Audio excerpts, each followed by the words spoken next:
Back to work for the Noles.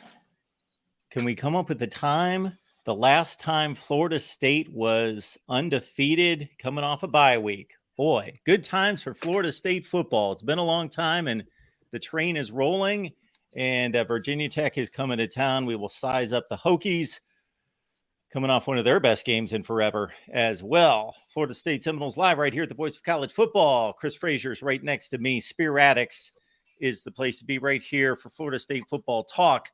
Specifically Monday and Thursday, folks, 7 p.m. Eastern time. Join Chris, Spear Addicts, Monday and Thursday, 7 Eastern. Big game, James Coleman, Den Media Group. We'll find out more about what James has going on here in a minute at Den Media Group, but you want to get locked in there. And, of course, the Renegade Report. Hey, George, what's going on?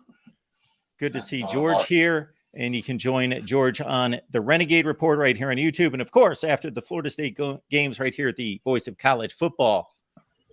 Chris, what did Mike Norvell and his staff get accomplished during the bye week? Anything you're familiar with? Yeah, they actually got I think what I'm most excited about is they got quite a few guys back from the injury list. Florida State don't speak too much on the typical, or they don't get into details about the injuries that the guys have. They just let you know that they're out or that they're going to be out. So I'm really excited to see Ja'Kai Douglas back. That was one of Jordan Travis's favorite targets last year. We haven't had him this year. Portier is back as well, which was a huge piece up to spring. He probably was one of the best receivers performance-wise at the spring game. He also had a really good spring camp. So we get him back.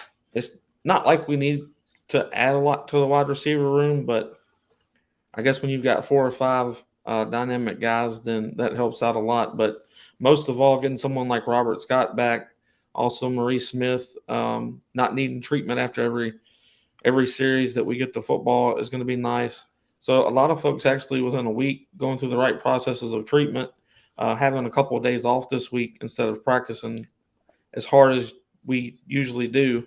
The rest has really helped this roster. So I think the biggest part is just finally getting some rest, finally getting guys like Jordan the treatment that he needed for his shoulder. There's so many things that I want to speak about injury-wise because people think it's serious or people think it's not serious with certain folks, and we're just not supposed to, and I understand it and I have to respect it, but I kind of wish if we ain't supposed to talk about it, I just don't know about it.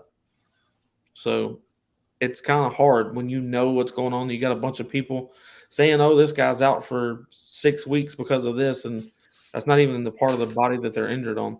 So it gets frustrating, but we got people releasing stuff right now about Bless Harris is injured, and Bless Harris isn't even injured.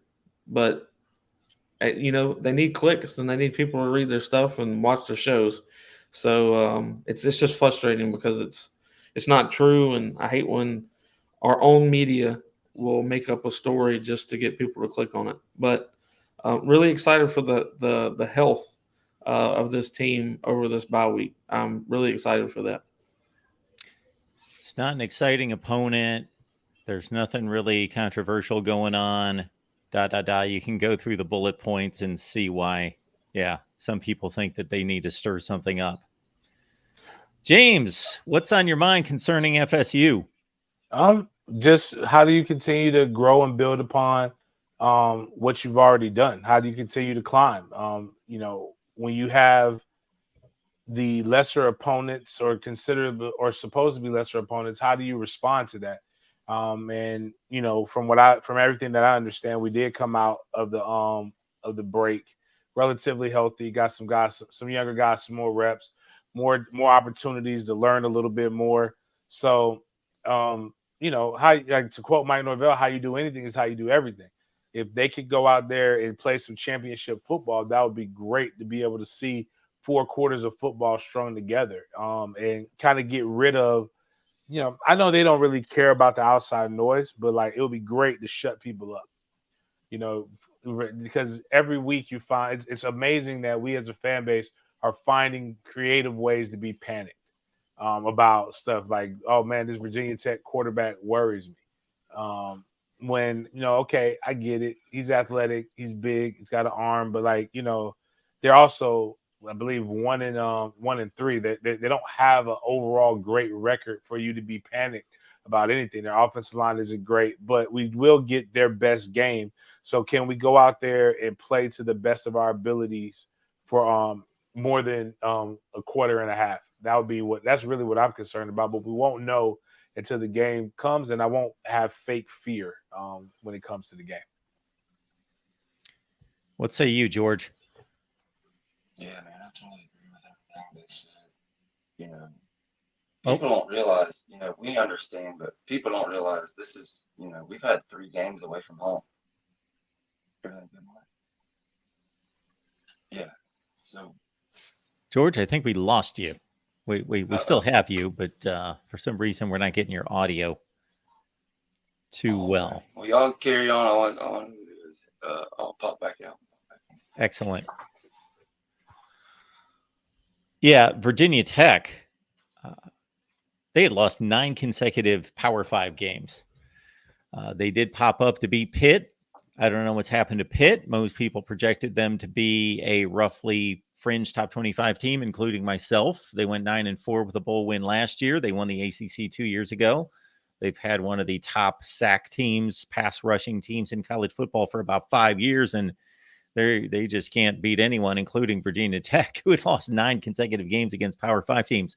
But yeah, they had a change at quarterback. Kyron Drones stepping in, has played pretty well for a couple weeks now. For the Hokies as a 24.5-point dog. Got a question for you, James. Can you think of a time when either Vegas had you as a 3 or 4 touchdown favorite, that you stepped on the field and got hit a couple times, or saw the speed or the athleticism or whatever it was and thought, these guys are a lot better than I thought they were? Or maybe you saw it on tape, or maybe the transition was you didn't see it on tape, but when you got on the field, you saw something different. Yeah, it's been a couple of times. Like one of the quotes we used to say, it's like preparing for, well, you can't say Duke anymore. Duke's pretty good. It's like and Miami's not, but they're okay. They're better than we thought. But it's like preparing for Duke, and then Miami walks out. You're like, what the hell happened? Like there was some games where we just thought we were going to run over the team. Like Wake Forest, I believe 04 was a little bit more of a challenge than what we had originally predicted. Even Citadel gave us a pretty rough time, but that was coming off of an emotional win against Miami on Labor Day in 2005. So it does happen. I'm pretty sure the guys felt something like that when they looked at Boston College. I had a great interview last week with Kalen Deloach, which is on Den Media Group, where we just discussed about the season up to this point. And he talked about how a lot of guys just did not anticipate the quarterback for Boston College being as fast as he was. And so they thought they can kind of maybe get a little lackadaisical on their reps. And those are the things that happen. So typically people are what they show on film at this point in the season. Very few new wrinkles are going to get in. Like, it's not like a defense can run unless you have the tool shed or the she shed like Florida's coach has. Very few people have 4 down, and a 3 down base type of defense based upon who they run. That only works on the video game. So you kind of have an idea what guys are, but there's still some times where you just kind of go in over arrogant, and I hope they've corrected that, because we still have to impose fear into teams. This team's 5 games into it, and of course they're 5-0, and they've cleared the 2 big hurdles that were out there. And so I'm sure if we would have polled any knowledgeable college football fan, they would have come up with either 5-0, 4-1, or 3-2 for this team. So they've maxed out, having cleared those 2 hurdles. So in terms of the recruiting game, Chris, even though nothing's been announced, even though I don't know of any recent commits, anything like that, what's simmering under the surface in regards to how this is possibly paying off? Well, it's paying off really well. Florida State has actually had a couple of phone calls to the coaching staff, letting them know that they were verbally committing to them. They have not been made public yet, but both of them are extremely big recruits. Something that'll give the fans a lot of excitement. Something that gave both of them gave me a lot of excitement. I will say this: the recruitment game in college football, especially at Florida State, is extremely. When I first got into it, I hated it. I could not stand covering recruiting. It was just, I don't know, it's nagging and irritating because it's like listening to a bunch of emotions instead of actual facts or actual decisions. It's all emotional based. But once you get into it long enough and you actually start figuring it out, it actually becomes a lot easier. It becomes fun because you get to know things before everyone else, and then you get to know certain things of why they're committing to Florida State or why this gentleman's no longer a take or whatever the case is. And you don't have to sit there and wonder, okay, I thought we liked this guy, and then now we're not recruiting him anymore. But I don't believe the month of October ends before there's 3 or 4 more 24, maybe a 25 guy that commit to Florida State publicly that a lot of people will be excited about. There's actually also a 26 kid that I expect to verbally commit this month, but that's a little ways away. But he's one of the guys that you would build your class around. So if you can hold on to him all the way until 2026, that would be great. I think that they can. It's just we'll see how it goes. But the winning aspect has really helped Coach Norvell and the rest of the staff with recruiting. It seems like every time the fan base is worried about a particular position, we started out with wide receiver a year ago, and Coach Dugans ends up pulling in some of the best wide receivers. Now, we arguably have the best duo, especially in the ACC, but possibly in the country, with Keon Coleman and Johnny Wilson. And you haven't even seen half of the rest of them yet because they haven't been healthy. And then you move on to the tight end position, and then Chris Thompson pulls in the number 1 tight end in the 24 class. He gets in Kyle Morlock and Jaheim Bell, and it's just every time the fan base starts complaining about a specific position, now everybody's talking about defensive line and defensive tackle, and they want to come after Odell Haggins, and these guys that are about to commit will change everybody's mind. Now Odell's going to be the greatest recruiter in the history of Florida State, at least for this year, because of what he's going to pull in.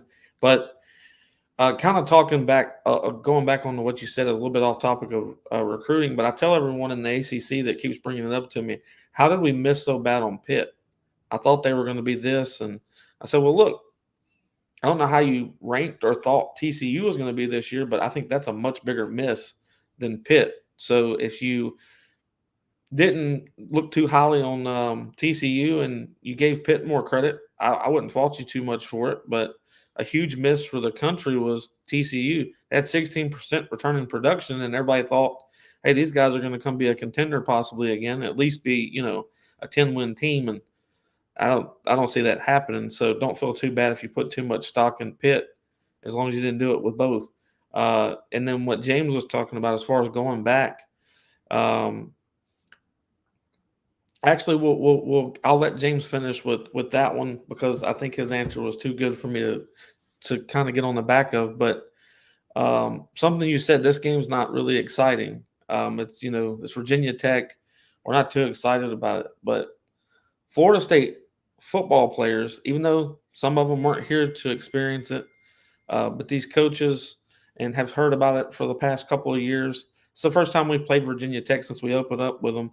With Virginia, with Willie Taggart as the head coach, and they came out and blew us out at home.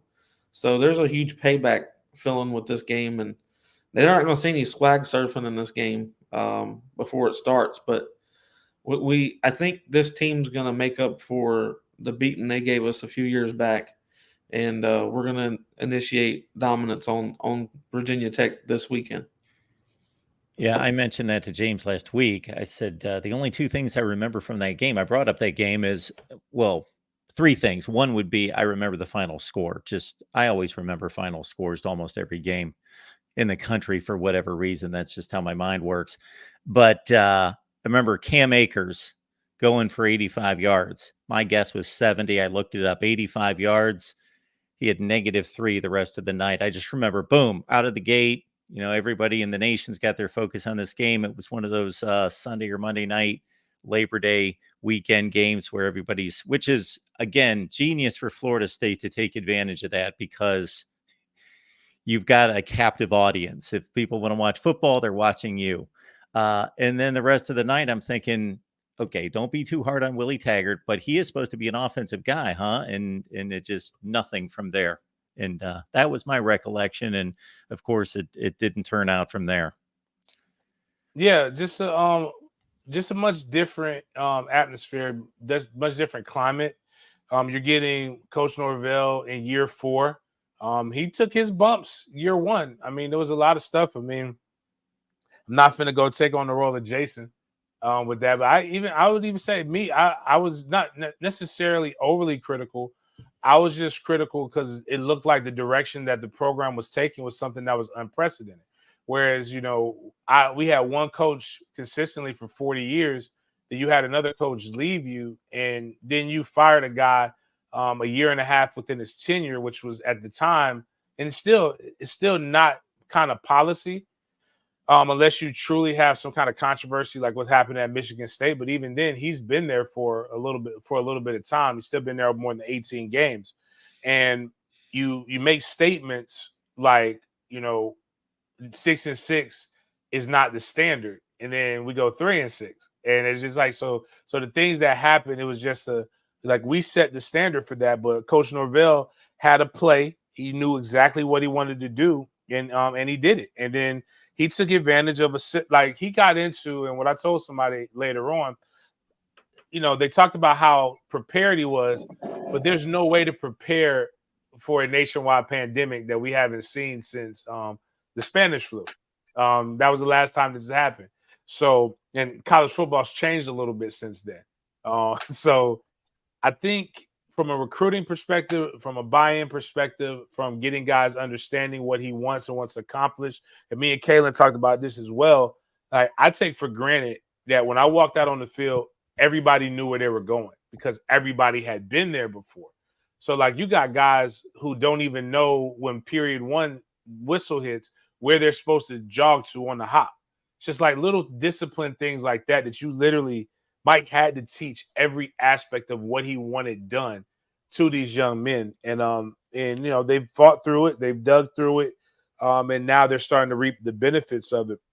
And then he took a wrinkle that was given to him with the transfer portal and the suspension of APR, and then allowing schools to bring in as many new players as they have scholarships.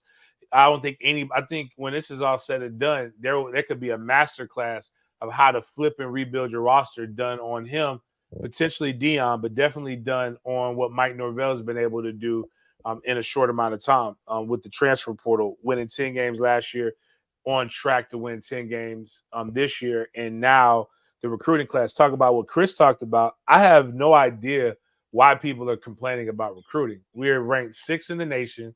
We only have 21 guys committed right now. Now, there's Georgia. We're probably not passing Georgia unless we flip some of their 5-stars. But everybody else, if we sign 25, which we're on pace, Chris can probably tell you more than I can, but, maybe George too. But there's still about 5 to 6 high-profile 2024 guys we're in it for. And you sign those, you sign a class of 27, you're easily top 3. And so, it's motion doesn't necessarily mean action. You could be Florida's got a better class than us right now, but they're losing. So it's going to be tough for them to keep that. Miami has a lot of motion right now, allegedly, but they're still ranked 17th in recruiting, and they're damn near that in the polls as well, even though they're playing better. All we have to do is keep the main thing. And I want our fan base to realize life is more than just trolling. I know Big Three and what we do, we have a great time doing that stuff. I even see Mark. Sometimes he'll put a tweet out there and he gets caught up in some of the banter. But I promise you, it's more to life and other fan bases than just the going toe to toe and trying to say, oh, we're recruiting better. Because no matter what we do, if we have a better class, if we have a better season this year than our two main rivals, they're still going to find something to be able to say that we're not better than them at. It'll be like I told one guy who played for Miami, is a really good guy. He says, "Oh, Florida State's caught up to me with rings." He played for the U in the '80s, and I said, "You know what? Neither one of us have caught up to Harvard. Harvard has, I say, and their rings are about as old as yours." It's like funny to me, like everybody talks about rings as opposed to now, and like no, but if that's the case, Harvard, Yale, Colgate, a lot of these other schools should have their chest out because they have way more championships than any of us. But we know what we're doing. Yeah, I'm guessing their student population isn't even aware of that. They probably are thinking about other things, have other interests. I'm guessing most of them. James, you're bringing back memories of me coming on here defending Mike Norvell about every week during that time. So for all the people that have called me a Florida State hater recently, for whatever reason, I don't know, I guess because I picked LSU. But for the record, I did pick them to beat Clemson. Man, I used to get on here and defend Mike Norvell every week. And it wasn't that I was this big believer in Mike Norvell. I was a believer the more I listened to him and the more I saw things taking place. And this was before the winning, but it was just basically, let's give the guy a chance. He stepped into a difficult situation at the very worst time, as James noted, in terms of trying to turn a roster, communicate to players, build a system, change terminology. You can't meet with your team for 6 months and all that stuff. It was just an extremely difficult time. And I will say there are, for the coaches that turn around programs, they usually get immediate results. He didn't. I can think of a few others, but it's obviously working. Yeah, if you go back and look at that 2020 class from the very beginning, it was like Mel Tucker came out and had a big year one. Dave Aranda came out and had a big year one, and everybody was trying to compare Florida State to those programs. And like James and Chris and you've noted, it was extremely, weird situation. All of a sudden you get the one-time transfer to open up, you get the transfer portal. He shows up, can't leave the campus to recruit for 18 months, et cetera, et cetera. He's just done a phenomenal job. And, when you go back, in hindsight's 2020, when you look at that class, it's pretty much him and Lane at the top of it. And you give me what Mike Norvell's built at Florida State every time. I saw one of the comments saying that they hope the running game gets going this week. Chris touched on it earlier. We've all talked about the injuries and getting Robert Scott back and really Maurice Smith being more closer to 100%. I think is going to be huge for that running game. And make no mistake, the staff has been at work the past couple of weeks, working on fundamentals, figuring out what gaps are being missed, shuffling things around. And I believe we will see an emphasis on the run game in this game and hopefully some more Portier downfield, et cetera, and get right. It's just exciting to finally be at home, have this 3-game homestand and get this team out there in front of their fans. I feel like they're really going to feed off that atmosphere and take care of business. Michael, we appreciate the contribution. Thank you so much for that, sir. Trey, in the running game will be unleashed in the Virginia Tech game, in my opinion. Go Noles. That wouldn't hurt in protecting Jordan Travis and kind of taking some wear and tear away from him as well. Yeah, I think a lot of it too has to deal with Jay Trav as well. Jay Trav, and as I always joke with people, I'm gonna start saying, because I'm learning more and more that when I say stuff, like it gets taken, like amplified to another level, and I get it. Especially when Chris talked about people reporting injuries. Like I half speak on an injury and I get a phone call. Other people can give detailed reports of alleged injuries, and then all of a sudden it's like, I'm like, hey man, if we're gonna do this, even though I don't really talk about injuries. I just tell people, hey, if it's bad, I'm not gonna speak on it. If they're not injured, I'll be like, he gonna be all right, ain't nothing wrong with him. He good. And that's just how I talk. But when we talk about Jay Trav, his power is in the zone read and his ability to pull the ball out and freeze a backside defensive end, or even keep a linebacker that's spying. Like, so you have to keep people honest. And if he's delaying a linebacker and making the defensive end stay honest, that's going to open up more lanes for a Trey Benson. We have ran the counter, but a lot of people confuse what our counter is. It's not. It's really a power G concept. I'm going to make that popular because I'm going to educate people on what the hell a counter is and a power G is. We ran counter more against LSU than we ran against Clemson, by the way.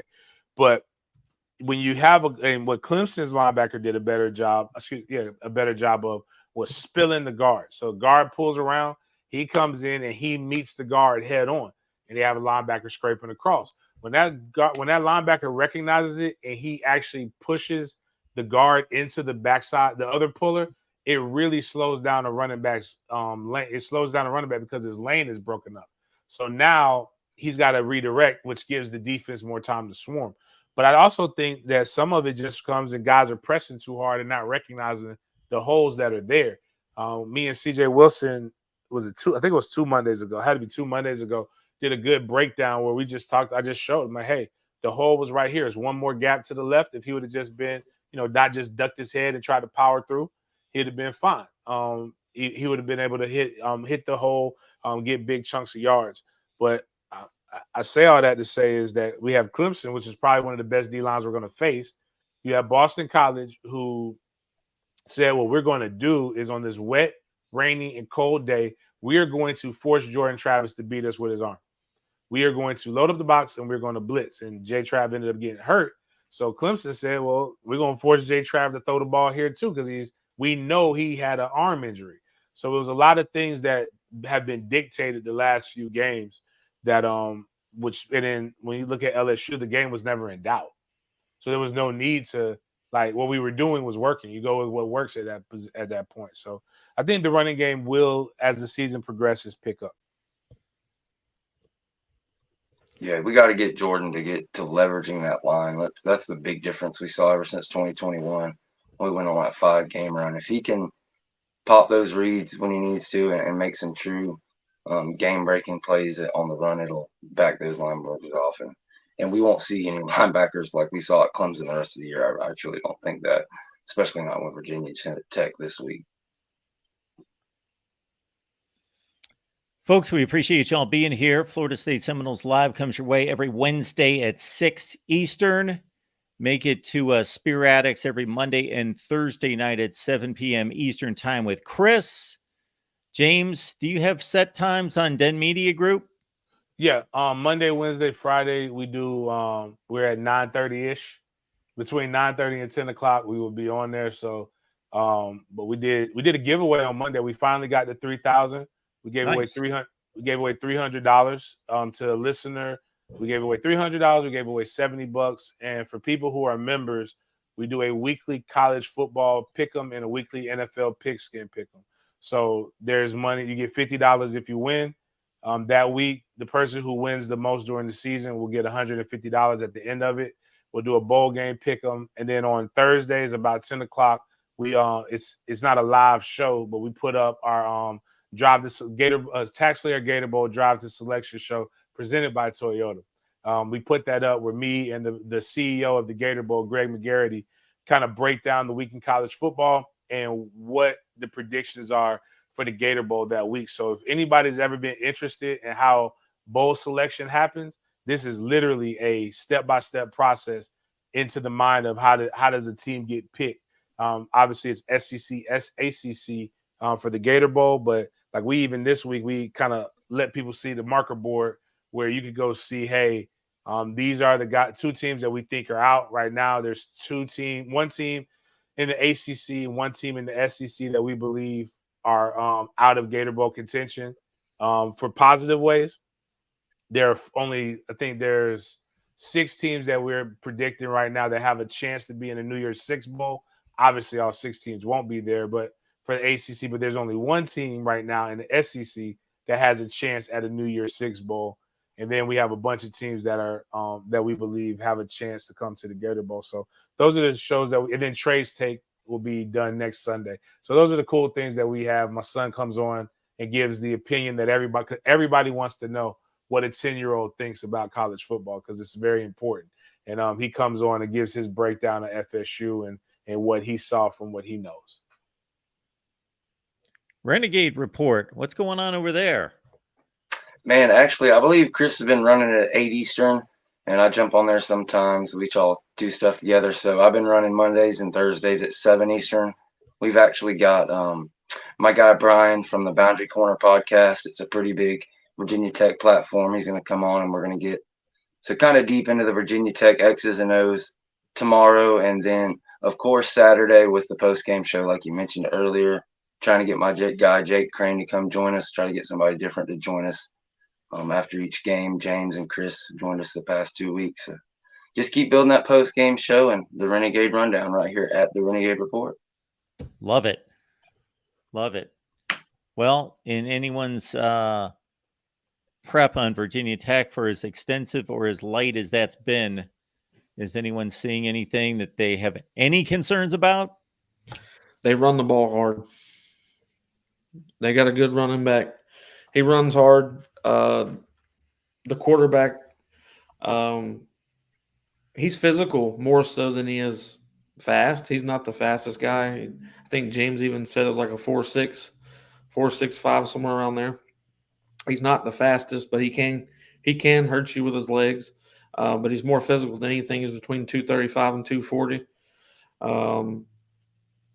He's got a good arm. I just don't think that they've got great wide receivers.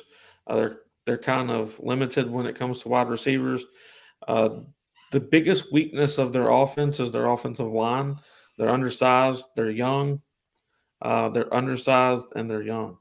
Like they did a good job against Pitt, but the positions of need for them where they're lightest most is the worst part. Both of their guys on the ends are very light, and they're very young. And they're fixing to have Pat Payton and Edmond and Verse and Fisk and a lot of guys putting a whole lot of pressure on them. I'm not worried about their offense. I think that their quarterback pulls off a couple of runs. They're going to send quite a few guys vertical that pulls our safeties or pulls a linebacker into the flat away from the middle of the field. They're going to try to do to us what every running quarterback has done to us this year and previous. They're going to try to run straight up the gut on us, where it looks like they're fixing to try to go deep. So you got to keep that spy with Deloach there, because Deloach is faster than 4.6, and Deloach is very physical. Tatum Bethune is not 4.6, but he doesn't usually let people get running before he's already on top of them. I think what people need to realize is if you were able to hold Daniels from LSU down the way that you were, I have full faith in Florida State's defense to be able to keep this guy in check. That doesn't mean he's not going to get any runs. It doesn't mean he's not going to make a play. It just means you're going to keep him in check enough that they're not going to beat us. Plus, I think Florida State runs the ball in this game a lot better than we have all year, based off of their defensive line is a good unit, not great, maybe average. They're not as good at linebacker as talent-wise, but they're coached very well. They know how to stay at home. Coach Marv does a really good job with them in coverage, but they're not the most athletic bunch of linebackers. So not too much worried about them. And if Jordan needs to take off running on those RPOs, he can. But I think that Benson has enough power and enough speed to run by and through anybody on their defense. So not too worried about their defense at all. Do think they have a better than average secondary. They do have one guy that's 6'5", and he's a corner that they use on taller wide receivers. I don't know that he'll be able to cover Johnny as far as the speed goes, because I think their guy's a little bit slower than what Johnny has got. But you will see size out there from Virginia Tech. Their main issue is probably going to be Jaheim Bell in the passing game. They have no one that matches up with him at all. And their head coach said it.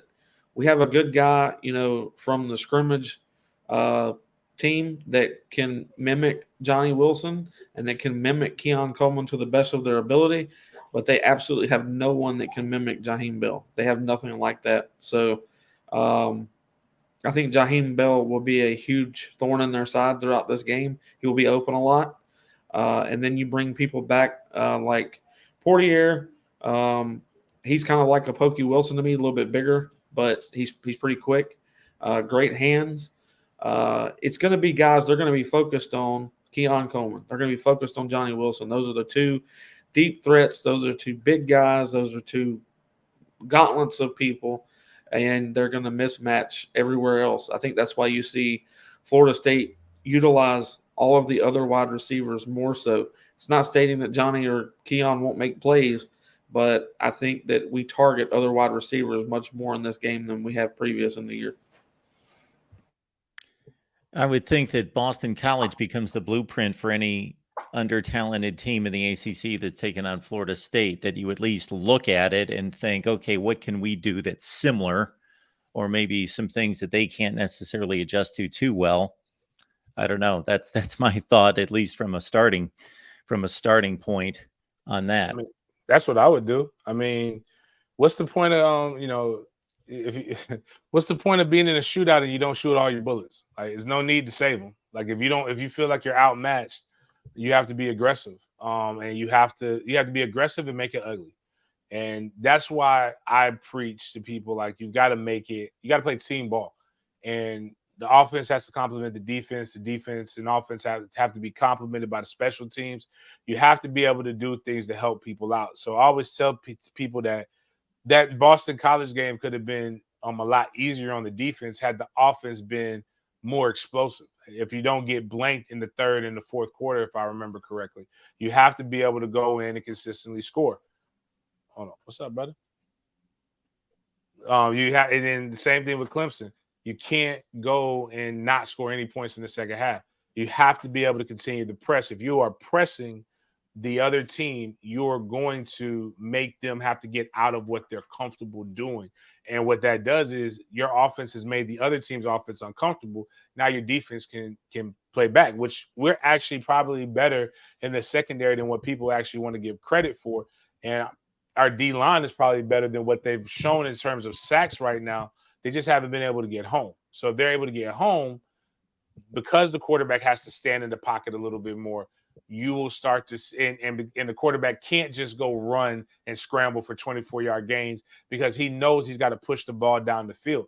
Go back to the LSU game when Jaden Daniels knew he had, and you can look at the LSU game from Florida State, or if you got a chance to stay up and watch some good offensive football, LSU versus Ole Miss. When Jaden Daniels had to stay in the pocket and they took the deep ball away, his scrambling ability became lessened. Like, but when it's like, okay, the game is close, I just got to run and get some yards and move the chain, you're able to move a little bit differently. So I think if the offense is not stagnant, that's really what I'm looking for as an offensive guy. I just don't want us going blank and going like deaf on the offensive side because we've had that, and which is insane to me. Everybody can notice all of the stuff on defense, but nobody can notice the fact that, we haven't scored an offensive point. Like, that's more concerning to me than the defense. Yeah, man, I totally agree.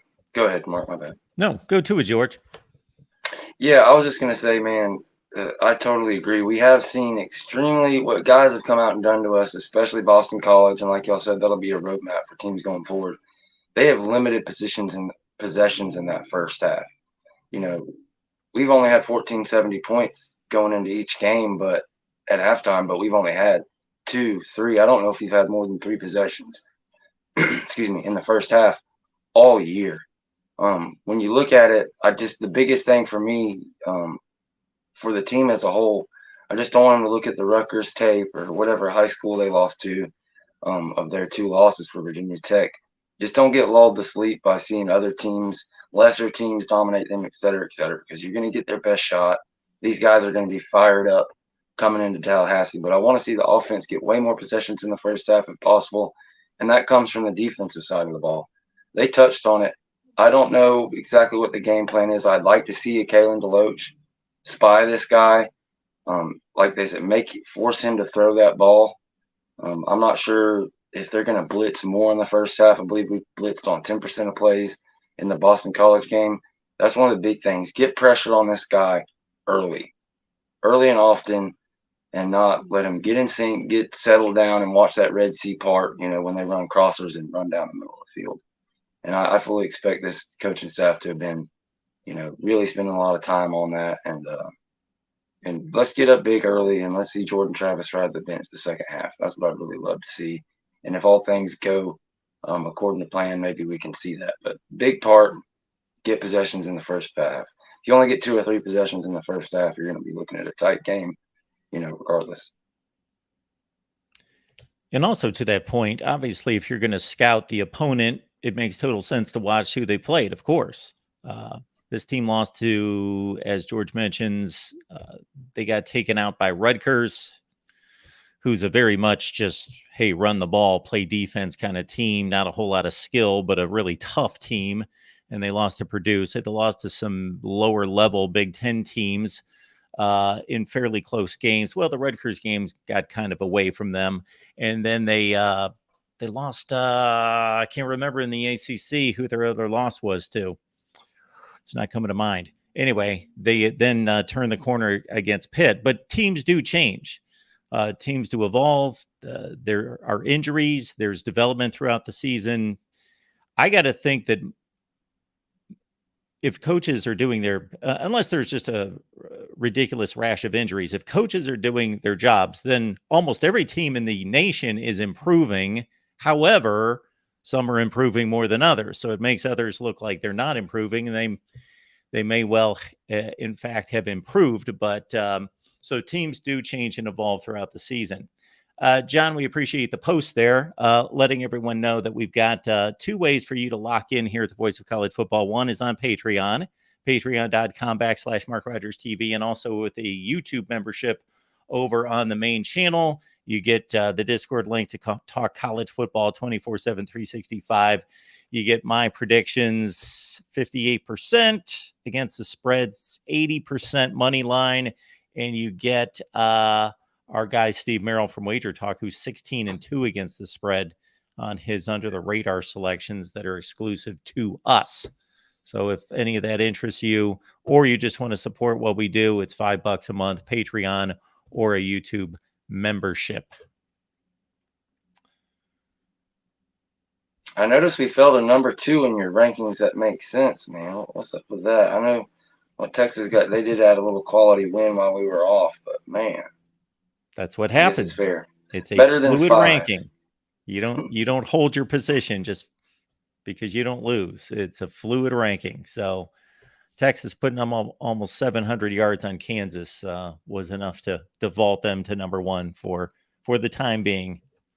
Hey, we didn't get to see them, play against Jalen for the whole game. I'm not sure. I didn't see what happened, but I know they had the backup quarterback took over. That could have been a good game.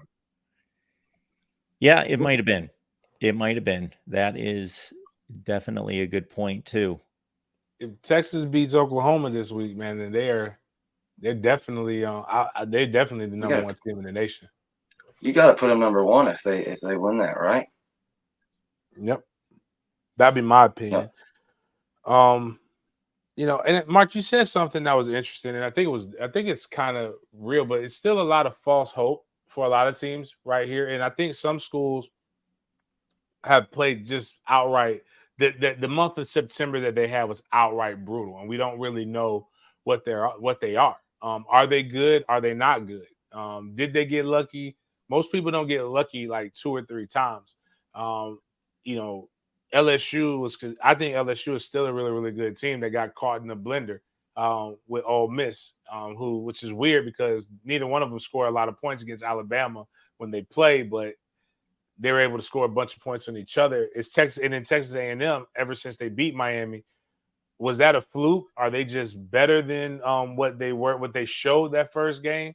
I have no idea with some of these guys because outside of the Texas A&M game, Miami hasn't been challenged in the manner where we'll know what Miami is. I mean, not even this week. I mean, Georgia Tech should be tougher, I think, because there's a familiarity. And Georgia Tech's not afraid of Miami because they beat them in recent years. But we'll know what Miami is with the UNC, Louisville, with us, UNC, Louisville, and Clemson all within some range of span in the next 4 games. I mean, next 4 to 5 weeks. So, and I even look at, some of these other teams that are ranked higher, like they haven't really played anybody. And that's why I'm not as concerned about dropping to number 2, because I also know you got to win. I think if we win at the end of the day, we're going to be at the top of Mark's list if we go undefeated. But we gotta do what we're supposed to do. But I also think a lot of things are not Mark, but a lot of people are using unfair criteria on Florida State that they won't use on anybody else.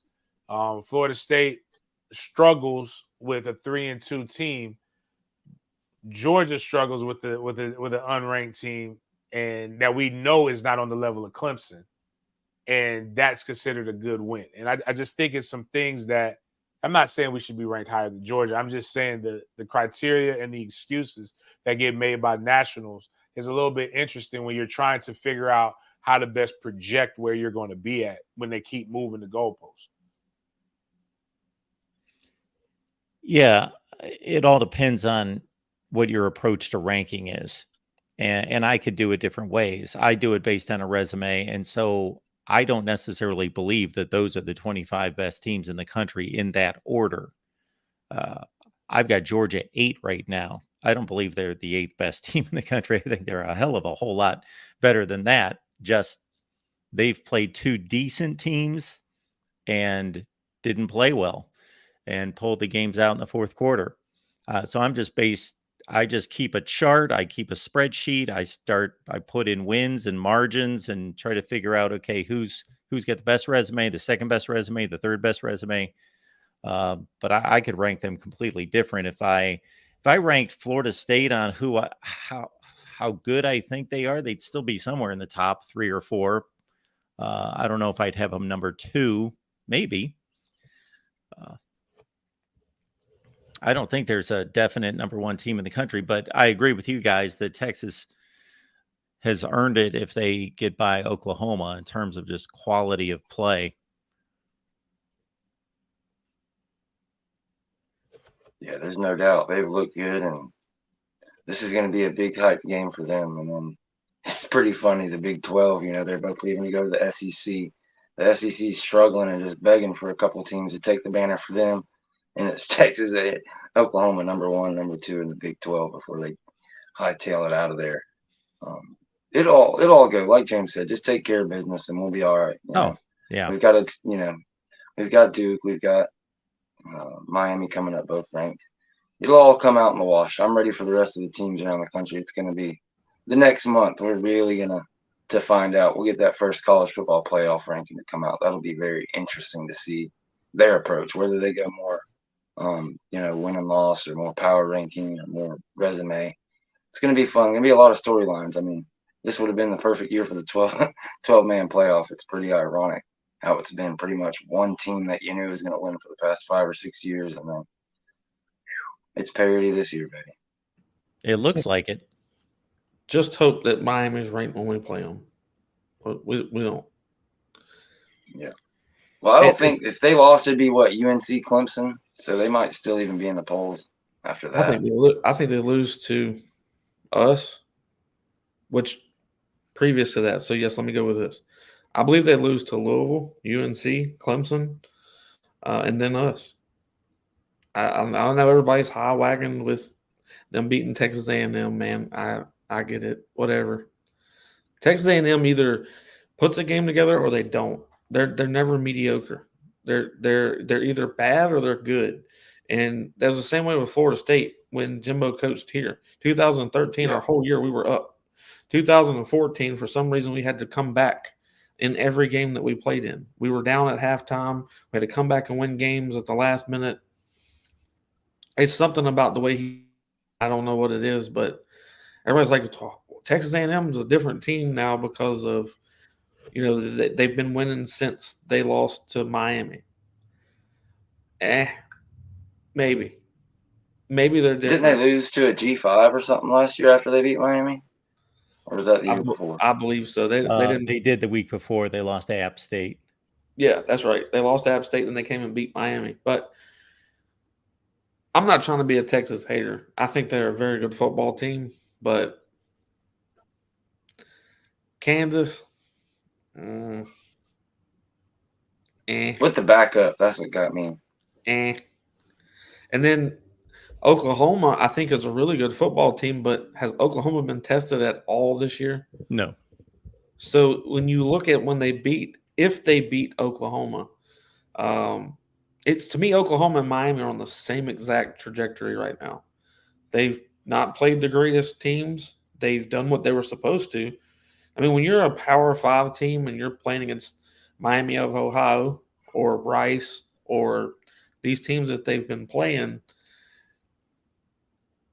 and then they go up against a gauntlet like Texas. Like, I'm not saying that Texas going into Alabama and winning should be cut off at the knees and Alabama's not what they used to be and all this other jazz that people want to go with, because I believe going into Tuscaloosa and winning a football game is just as hard as going into Clemson, South Carolina and winning a football game.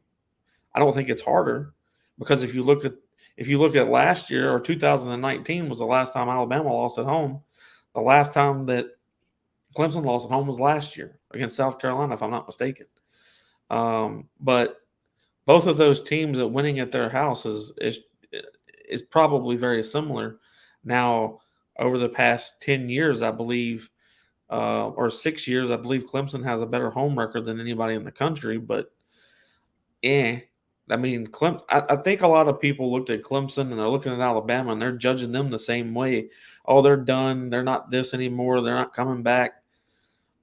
They lost 2 games, or a game that they probably should have lost. I think Duke did what they were supposed to on the mistakes that Clemson made, and yes, that's part of the game. And I'm not the ifs and shouldas and couldas and all that, but if Clemson would have played Duke the way they played us, they're not losing to Duke. If you don't turn the ball over every time you get within inside the 20, and you don't make the mistakes that you made, you don't lose to Duke 28-7 anyway. Maybe you don't win, but you don't lose 28-7. But you have to give Duke credit for creating those problems, creating the fumbles, creating the turnover, wreaking on the havoc that was caused. But hearsay, they didn't. There was one fumble in that. There was one turnover in that game with Florida State, because we blindsided, sacked him with Kalen DeLoach, popped the ball out. Great. That was what you would say is a complete forced fumble. They made huge mistakes against Duke. I think Clemson is still going to be a team that either goes 10-2 or 9-3.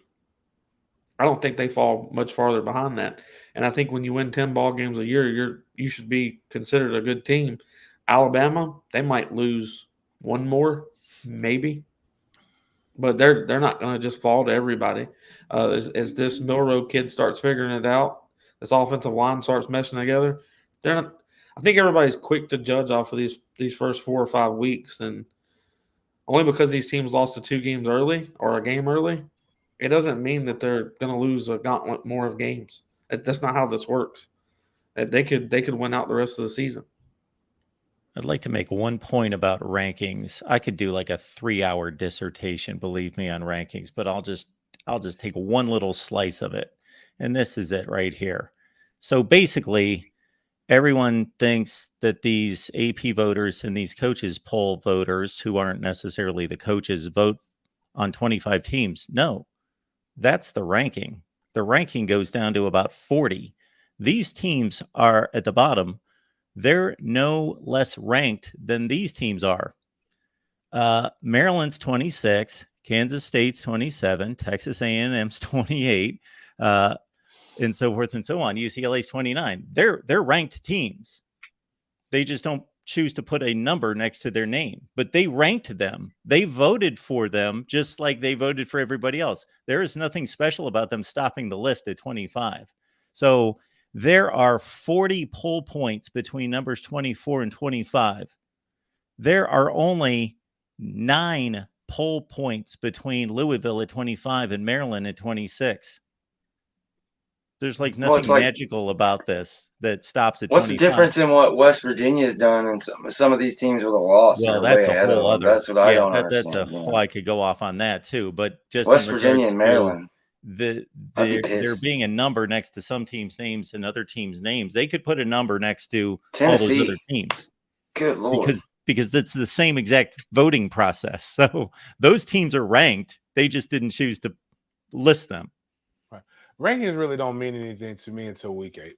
You know what the landscape is about week 8, and I think that's when the BCS used to come out, and that's when the college football playoff rankings come out anyway. And that's why I was up here. Now, if somebody drops us to like 15th, and like what I think what some of the stuff is done in jest to get clicks because we're easy. We are low hanging fruit. We are a hornet's nest. We are just used to being. I don't even say it, some of it's not being used to being disrespected. We just feel people disrespect us, and it's been like that since the 90s. Actually, since before that, when Bobby would lose one game and be out of the national championship conversation. When you've had some teams during that era would lose 2, and the argument was, well, you're not in a conference. Then you have trouble getting in a conference. Then you get in a conference, and then it's again, goalposts always change. But as I tell people, like as long as we keep winning, that's the most important thing. Because even now it's shaping up. Like unfortunately, Duke's quarterback got injured, but that game still probably will be a ranked game by the time we get to it. And like I said, Miami, it looks like our month of November might be a little bit, from a rankings perspective, a little bit more difficult than we looked at going forward, with Miami right now being undefeated, and the ball could bounce the right way. They could be undefeated when they come into Tallahassee on November 11th, and that will get you your quality wins across the board wherever you need them. One quality win in each month is basically all you need to make sure your resume is on point, including that one in December being the ACC championship, depending upon who you play. So, it is what it is. Florida State still has a lot to be desired from the season. I think the cool thing is we have all the tools, and we have not played our best football yet. And that's the part where people who are trolling deep down in their souls, they're like, "Holy crap!" When these boys actually put it all together, it could be scary. All right. Because again, I would argue that every team in the country should be ranked. Actually, if you're going to do rankings, why stop the list at 25? You should rank them all 1 through 133. All right, George, let us know what's going on there at Renegade Report. Yeah, man. Catch us tomorrow at 7 Eastern. We've got the Boundary Corner podcast. Co-host Brian's coming in to talk Virginia Tech. And then, of course, the post-game show. Catch us 10, 15 minutes after the game. And like I said, hopefully getting my guy Jake Crane to join me for that. And besides that, it's all about the Noles, baby. James. Just big games BS. Right now, the goal is to try to get people more money. If we get to, we gave away 2 pairs of tickets to the Virginia Tech game this weekend. We have a tailgate. Actually, the tailgates started Virginia Tech all black Labor Day weekend game. Hopefully, it goes a little bit better for this one go around. But we have our tickets. It's my pinned tweet. If you go, the biggest thing though is if anybody could go to Den Media Group, push the subscribe button. We're trying once we get to 4,000 subs, we'll give away $400, as well as the total number of likes for that show live on air. And the goal is if we can get 5,000 subscribers before the Miami game, we will give away 2 pairs of tickets to the University of Miami FSU game. Currently, we give away a pair of tickets the Wednesday before every home game, so that guys can go check out the game if they didn't have tickets. I don't know if anybody's paying attention, but most of the games are being sold out right now. So it's if you can't buy tickets, just go click a subscribe button and listen to a show for an hour, and you could potentially win. And that's basically it. I probably like the only show that's trying to do giveaways and get people encouraged like that. So we give away a lot of stuff on the channel. Chris, what do you got for us? Well, Mondays and Thursdays at 8 p.m. Eastern has been really, really good since we've changed the time to 8. But I started a Sunday call-in show at 4 p.m. Eastern every Sunday. And that has been like a fan favorite so far, that they really, really enjoy it. So there's 3 nights now, or 3 days now, that you can come join on Spear Addicts. Mondays and Thursdays, you get the regular show where we break down what we break down at 8 p.m. Sundays at 4 p.m. is the fan call-in show. All right, folks, make it on back here next Wednesday at 6 Eastern. Join George after the ball game. Should be about 7, but this guy cleared up the first year. People would ask me on the first year, why isn't the post-game show on yet? Oh, the game's not over. It was scheduled at 7 o'clock. Well, the game's not over. It'll be on after the game. Yes. Watch the game, then check out George on the post-game after the game, and we'll see you back here next Wednesday. All right.